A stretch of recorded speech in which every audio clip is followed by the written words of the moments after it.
Jeta është e bukur në çdo moshë, mjafton të di si ta jetosh. Jeta ime i ngjason detit, pranë të cilit linda, me baticat dhe zbaticat e veta, herë me dallë të mëdha të egërsuara dhe herë me syprinën e qetë kur reflektoj dhe rrezet e diellit.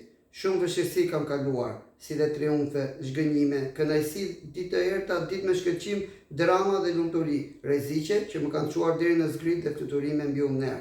E pavarësisht të gjithave, mund të them se në çastet e mia më të vështira, kam ndjerë gjithmonë mbi vete prekjen e një dore, që më ka mbrojtur nga e keqja. Sot mund të them pa frikë, se gjithçka më ka ndodhur e s'më ka vrarë, më ka bërë më të fortë. Megjithatë, në fund të këtij epilogu për librin dhe jetën time, pas falënderimeve të mëdha për njerëzit që më kanë dashur, respektuar e qëndruar gjithmonë pranë, më lindë drejta të them se unë, Mithat Avari, vërtet kam lindur me këmishë. Hijet e natës e quani Mitati i turizmit.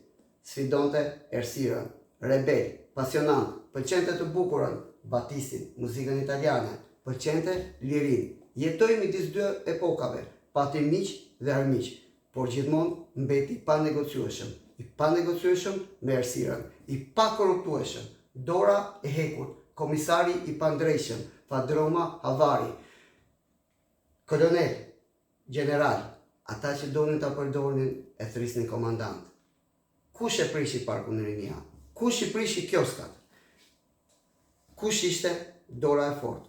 Kush ishte njeriu i cili nuk bëri kur marrëveshje me të panegociueshmen? Do të flasim sot në Time Center me Mithat Avari në intervistat tona të drejtë për drejta. Na ndiqni live në kanalin ton zyrtar në YouTube. Sot në orën 9, Mithat Avari, dosja Avari, të vërtetat e tij. Do të flasim për një libër. Ai ka shkruar gjithçka këtu, ka rrëfyer jetën e tij. Atë do të mundohemi t'ia nxjerrim me pyetje të drejtë për drejta sot në Time Center. Jemi ëndra më e bukur, i japim zë gjërave që mendohen dhe thuhen në zë. Na ndiqni pas pak me Mithat Avari. Ju mirëpres.